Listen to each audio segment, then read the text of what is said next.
see the image on the wall,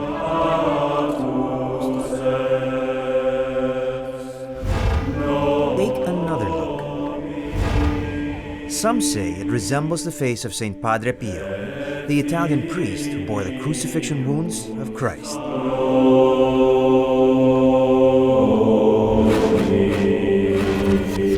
Are we alone in the universe?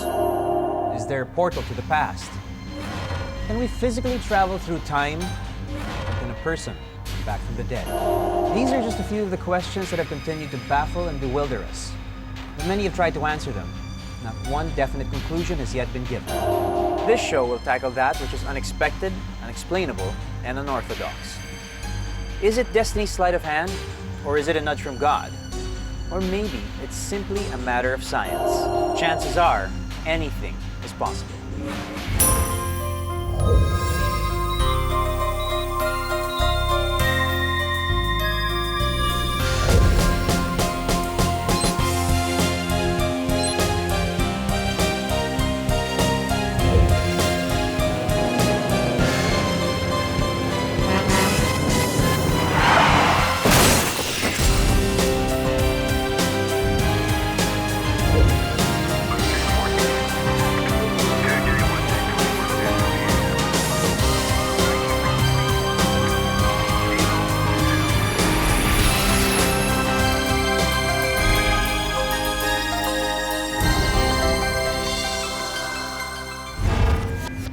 It was September 20, 1918 when Padre Pio first began to exhibit the gift of the stigmata. In September of 2008, 90 years after his wounds first appeared, an image of Padre Pio appeared on a pillar of Bohol's Baclayon Church. A miracle, a coincidence, or an optical illusion?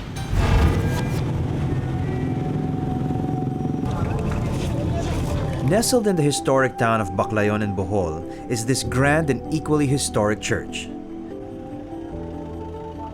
Although the structure was built in the 1700s, its origin dates back 100 years more. That's why in Bohol, the Baclayon Church is more than just a seat of faith. It has become one of its prized attractions.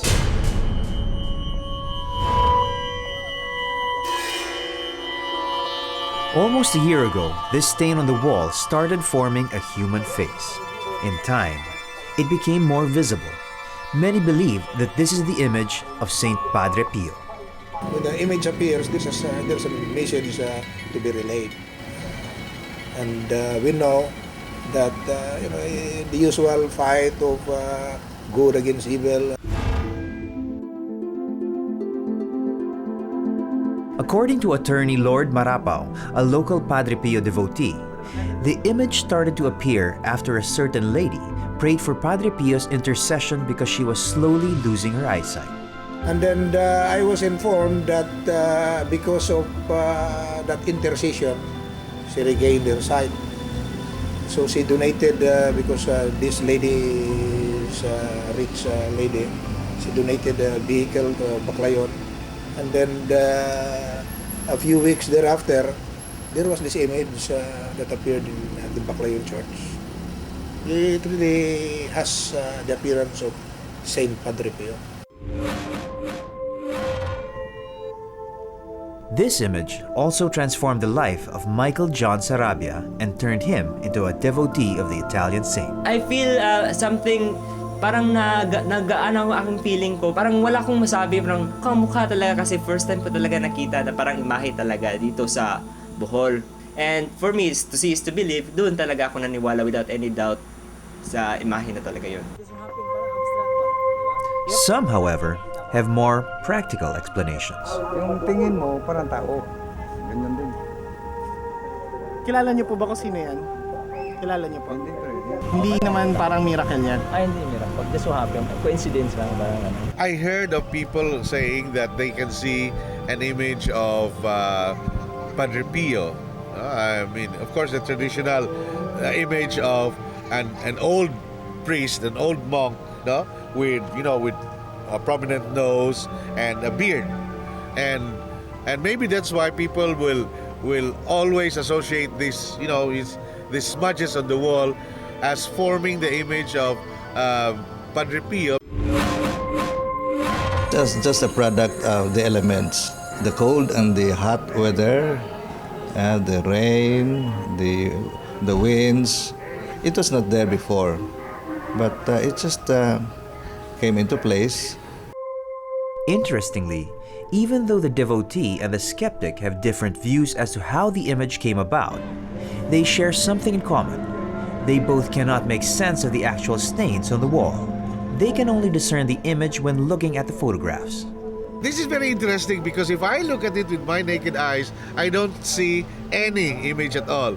But when I see it from a photograph, I have to admit, no, they do conform to the image of Padre Pio. I myself could not recognize Saint Padre Pio there in that image. But most people could see clearly Saint Padre Pio. That's why perhaps I am not blessed. Perhaps I've been quite a sinner.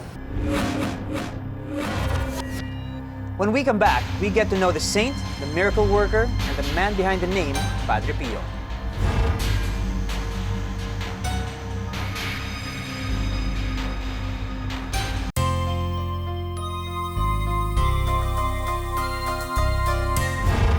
Francesco Forgione was only 5 years old when he decided to dedicate his life to God. What seemed like a whimsical protestation from a young and sickly boy turned out to be a future saint's solemn vow. The boy named Francesco is now venerated as Saint Padre Pio, one of the most popular saints in the world. A Capuchin priest from Italy, Saint Pio of Pietrelcina is famous for being stigmatic, or bearing the crucifixion wounds of Christ while he was still alive. The wounds apparently gave off the odor of sanctity, much like the scent of perfume or flowers. It is the same phenomenon mentioned in the life stories of other saints.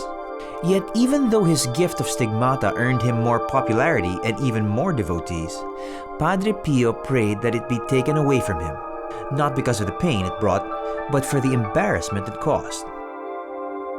Aside from being stigmatic, Padre Pio was also known for having other supernatural abilities, including the gifts of healing, reading of souls, and bilocation, or the ability to be at different places at the same time. On September 23, 1968, a few days after the 50th year of his stigmata, Padre Pio died in his cell in San Giovanni Rotondo. Upon his death, not a single sign of his stigmata wounds could be traced, an occurrence he himself predicted several years before his demise. His faithful followers interpreted this as another miracle. On June 16, 2002, Pope John Paul II canonized Padre Pio as a saint. In the province of Bohol, lawyer Lord Marapaw and his family are known to be devotees of the popular saint. When I was in high school, I practically grew up in Manila.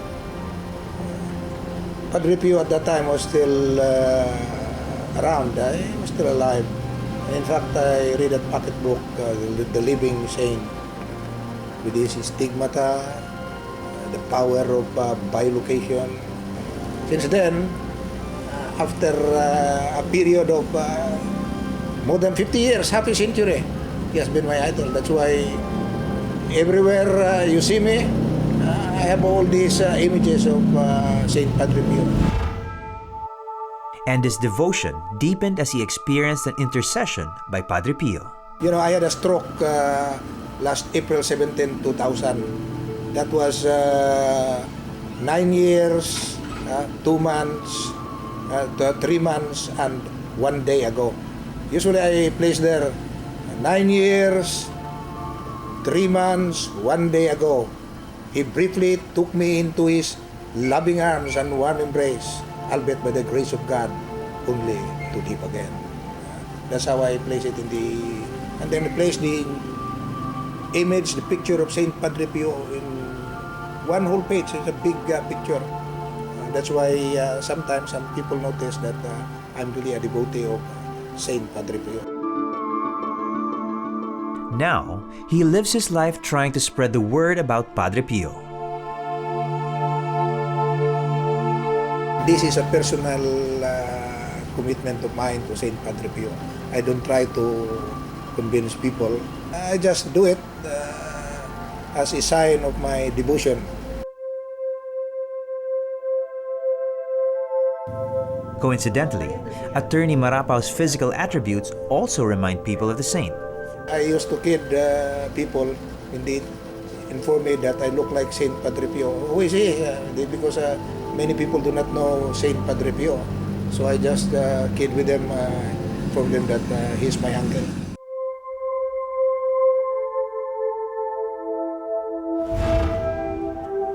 While Attorney Marapau has been a long-time devotee, the image on the Baclayon Church has engrossed new believers, like Michael John Sarabia.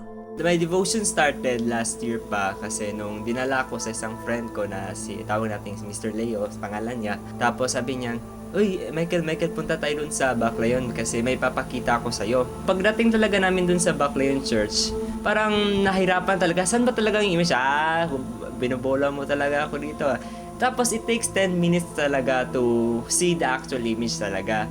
So parang hindi na talaga na agapan ni Sir Leo ang aking matagal na makasi ng imahe at actual image. Tapos yun, ginamit na yun yung camera niya, yung DV cam niya.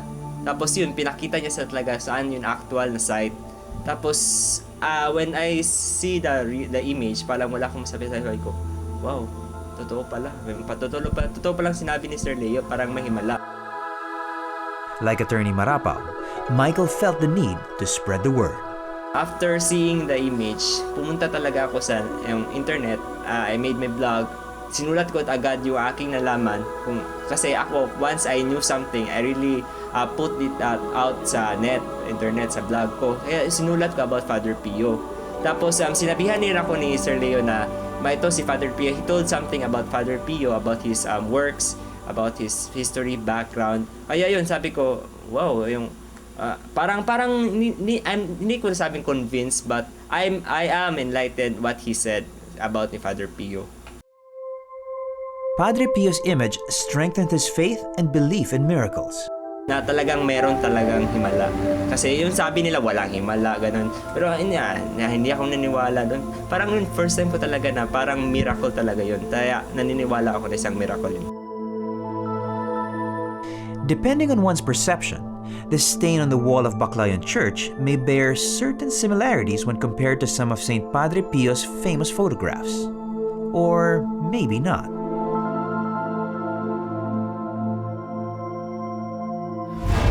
Coming up, no stone will be left unturned when we visit the Baclayon Church.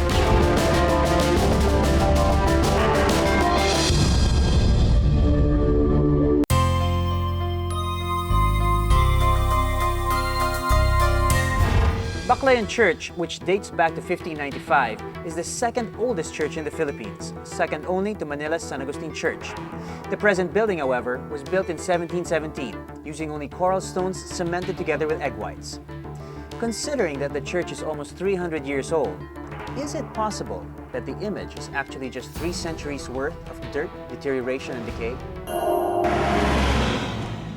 The Church of Our Lady of the Immaculate Conception in Baclayon is one of the oldest and most prominent churches in Bohol.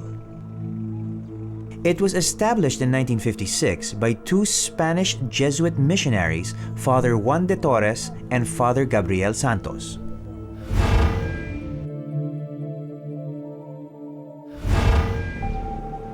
In the 1700s, the small religious community was pronounced a parish. But the church that stands today started construction in 1719 and was completed in 1727.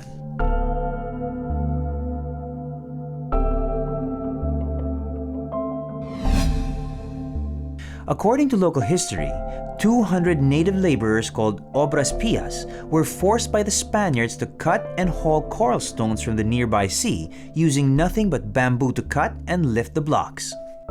So here in Bohol and in the rest of the Visayas, the churches built by the Spaniards at that time were made of coral stones. So you can see that the stones differ from the stones that were used in churches in Luzon. The church is composed mainly of coral stones with parts made up of hardwood like molave, nara, and camagong. Spanish construction makes use of mortar, to bind the stones together, because these are different stones, separate stones. So to keep them together, they use this sand, lime, water mixture. The same ingredients like the one that they use for the palitan, but this one is thicker. And keep this together, they add egg yolk, into it. Some people say they add egg white. Kasi siguro I would say yung mga old churches talaga, yung mga historical landmarks.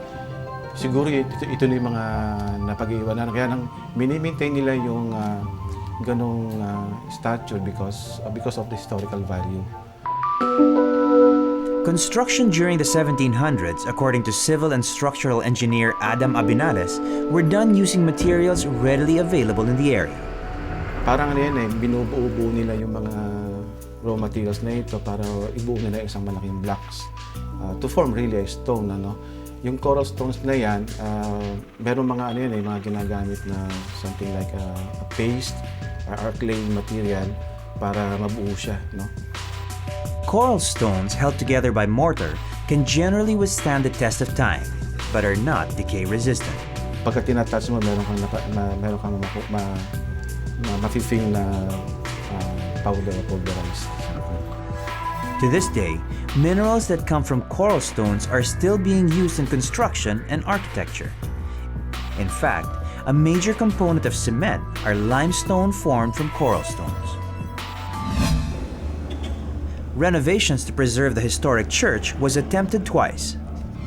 In the 1960s, cement was used to cover the walls, but in 2004, the surface was refurbished using the same materials used in the original construction: sand, limestone, and water.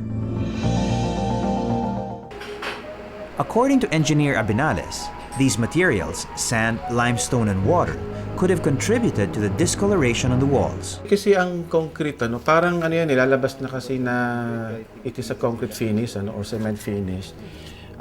Dahil sa exposure niya, especially kung nasa tabing dagat yan, there is a tendency for this finish to deteriorate.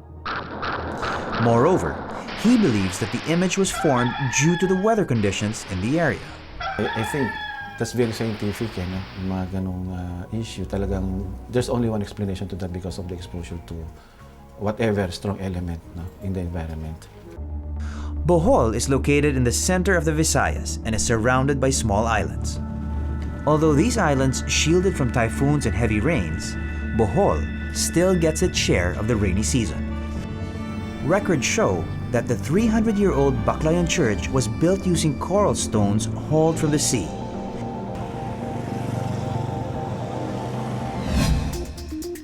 Geologist Mahar Lagmay of the University of the Philippines Institute of Geological Sciences explains that coral stones is actually an ideal building material. The more popular term for coral stones is called limestone. So geologists have this name for a rock that is chiefly composed of calcium carbonate, which is a mineral called as calcite. Coral stones might come from the remnants of coral reefs, but according to Mr. Lagmay, they are actually durable building materials. They possess a distinct density which makes them ideal for construction.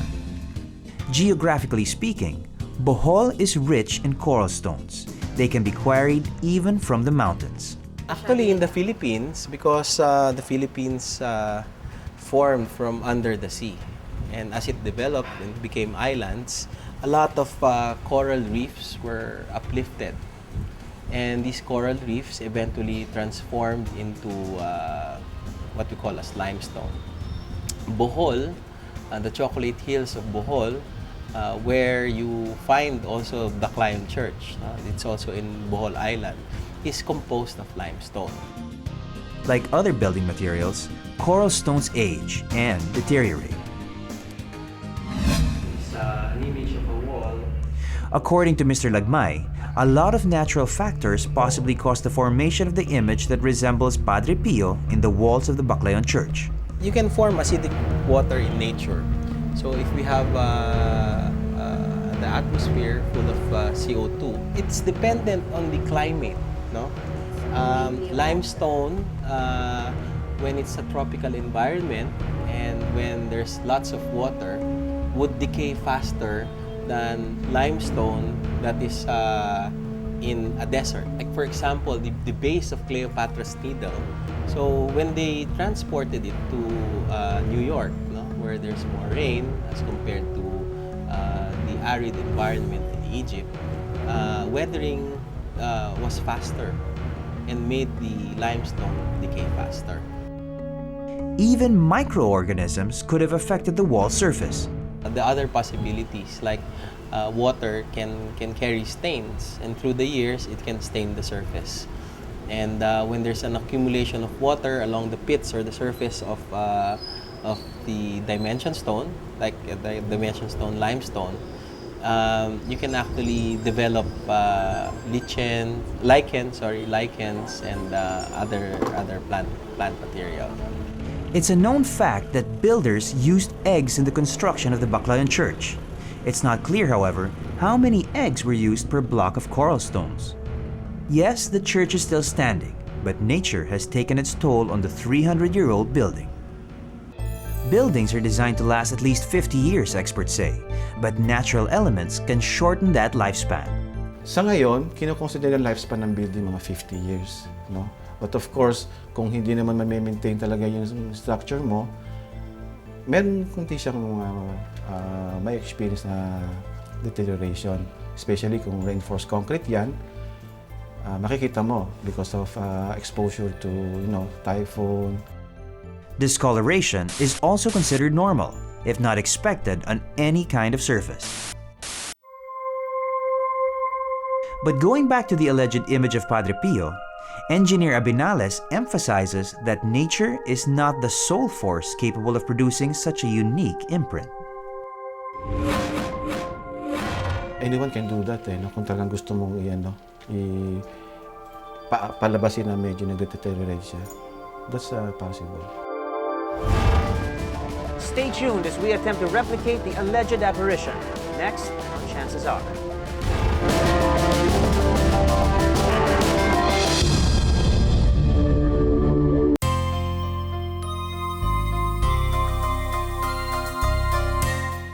Padre Pio once told a priest who dismissed the penitent without absolution, "You cannot do what I do." Would he say the same when we try to replicate his image?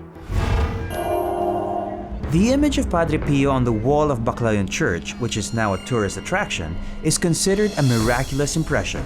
Many parishioners believe that the image is as genuine as their faith, but for a handful, it's simply a coincidence, a mere accidental imprint that needs no further explanation. Di parang lang yan, abstract ng isang kamukha ni Padre Pio, di ba? Galing ng ulan yung mga moist ng na biglang nagkataon na just so happen kamukha ni Padre Pio ang naging feature ng mukha. Is the face of Padre Pio in the Baclayon Church a miracle waiting to be told? Or just a mark made of dirt and mold? For former parish priest Monsignor Vicente Nunag III, the image is just a symbolism of how the Boholanos give importance to their faith. It might be convincing for many, but for him, it's not necessarily a miracle. Though the image may resemble Padre Pio, Monsignor Nunag reiterates that it's just the contention of some tourists. The tourists were the ones who first discovered that, because it is more evident with the camera.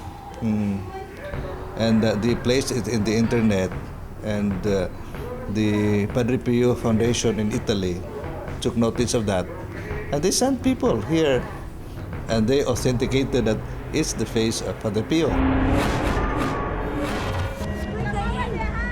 Nevertheless, Monsignor Nunag is proud that the image has become part of the rich tradition of the province of Bohol. It's not a miracle, it's not an apparition. But it's just a work of nature. It's a phenomenon which we are happy to have it. The alleged manifestations of divine images is nothing new to Filipinos. A similar occurrence happened in 1999. Apparently, the images of Christ together with other religious figures surfaced on the ceiling of a house in Antipolo City. Lumabas sa ceiling, no? Tapos yung image, yung unang tingin ko, actually hindi yung buong kaagad na lumabas siya. Paunti-unti lang, siguro after 1 year pa namin napansin na image na ni Jesus Christ yung lumabas. Pero ang tingin ko parang ano siya parang black na sa rin Parang gano'n ang tingin ko. Skeptical at first, Jake ignored the stains on his ceiling that apparently formed the image of Christ. To his surprise, the image continued to grow. Various images of Christ began to add up with other images, forming religious personas. Yung nakita ko doon, nung una, yung Black Nazarene lang, yung Jesus Christ. Pero paunti-unti, parang maraming image yung lumabas. Feeling blessed, Jake thought of sharing his miracle to a wider audience. 2 years ago, he posted the videos on the internet website YouTube.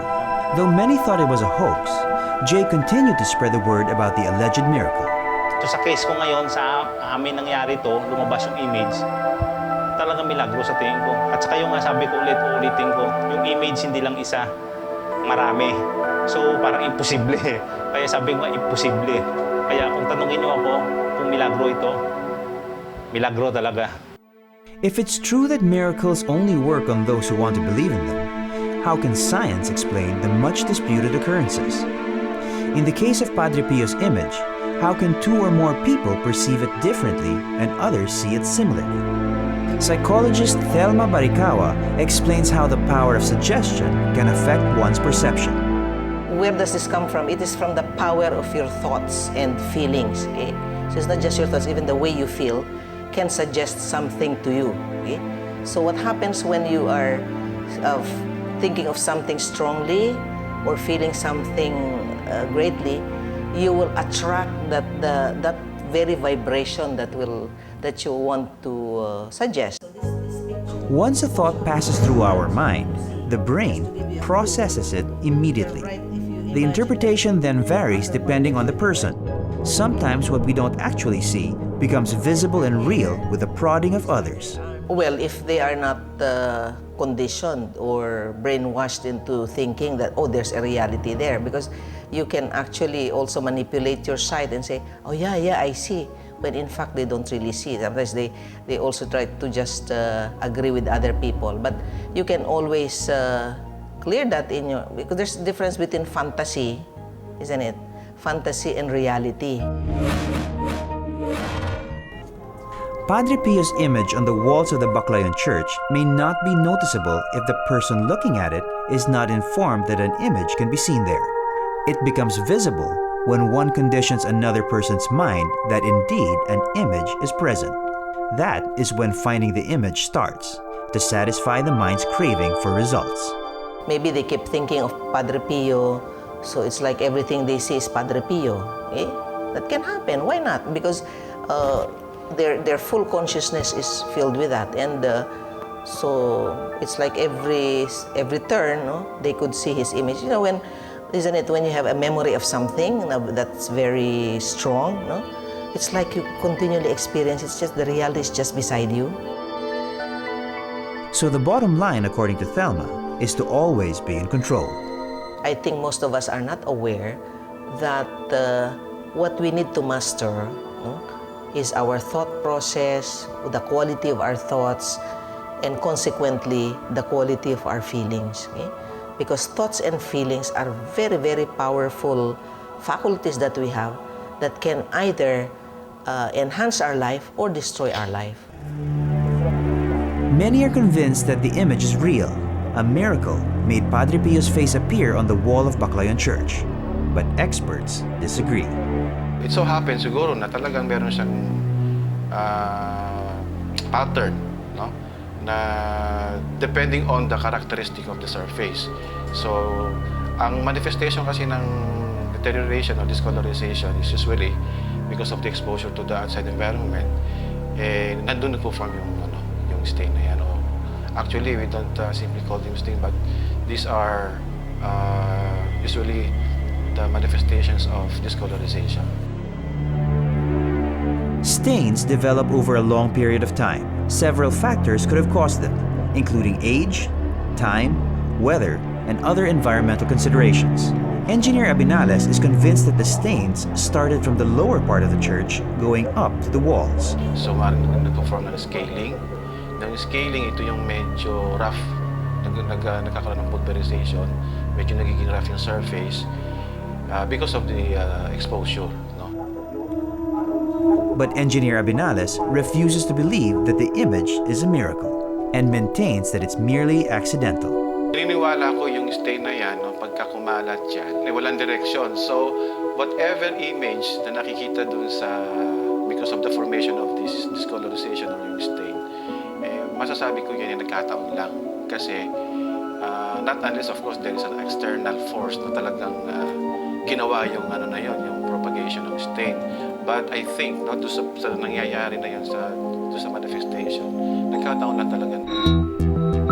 Equipped with the information we gathered from Engineer Abinales, geologist Mahar Lagmay, and historian Marianito Luzbo, we asked the opinion of graphics artist Angelo Ocampo to find out if the factors mentioned by the three experts could logically explain the formation of Padre Pio's image by using computer manipulation. Pwede kang mag-create ng different kind of image, tsaka i-duplicate yung mga, as in, through computers. With this computer, Angelo will attempt to graphically represent the factors that could have caused the formations. Yung step by step, no? So, gagamitin natin na siyang brush para ma-cover or malagyan ng duplicate ng para microorganism. Pag masking naman, yung hinahide natin yung original na photos niya para hindi natin makita. So, tingin ko, hindi talaga yun na yun. Konti lang siguro. Na-enhance natin siya. The results of our experiment when chances are returns.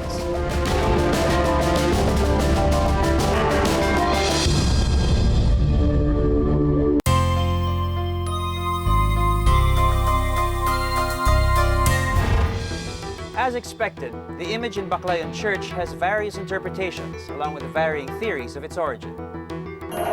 So which of these holds true? 1. That it's an imprint left there by Padre Pio himself. 2. That it's nature's handiwork. Or 3. That it's the workings of a credulous mind and impressionable eyes. Everything is set. By using computer manipulation, Angelo Ocampo will attempt to graphically represent the factors that might have caused the formation of Padre Pio's face in Baclayon Church. Ito, gagawin natin ngayon is babaguhin natin yung color niya using this program. Ito yung isang way para mabago yung color niya. Makikita niya yung changes niya, di ba? Ayan, nagiging brownish.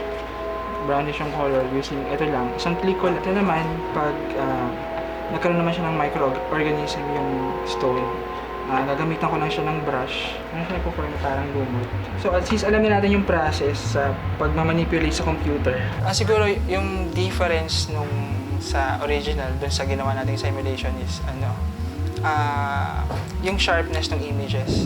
Kung titingnan mo sa kung talagang titingnan mo masyado ng sobrang lapit is talagang hindi siya gano'n na gano'n. Maraming dinuplicate or kinlone lang. After hours of grueling computer work, the graphical representation is finally over. Now are you convinced? Did the experts prove their point? Whether true or not, many Boholanos remain firm that the image on the walls of the church is real and valid. It is their faith that somehow makes the difference. We tried to get the side of the Catholic Bishops' Conference of the Philippines, or CBCP, on the alleged miracle in Baclayon Church, but they opted not to give any statements. Though the Catholic Church did not attempt to prove or disprove the alleged miraculous formation in Baclayon Church, the clergy is open to the idea that this could be real, as long as it does no harm to their Catholic teachings.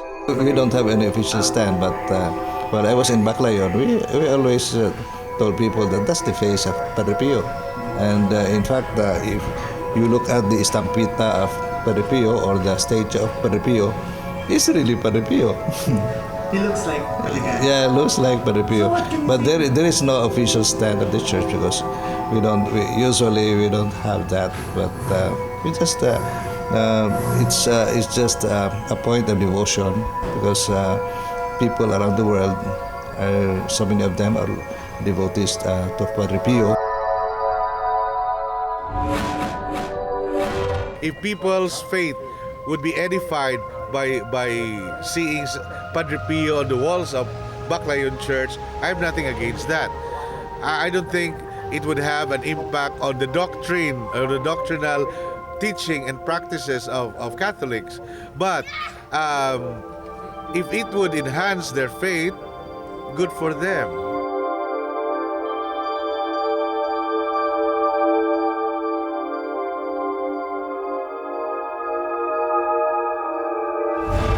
There are many sides to a story, and people have their own versions of reality. When something remarkable happens, people's interpretations will always vary. Because in the grand scheme of things, chances are, anything is possible.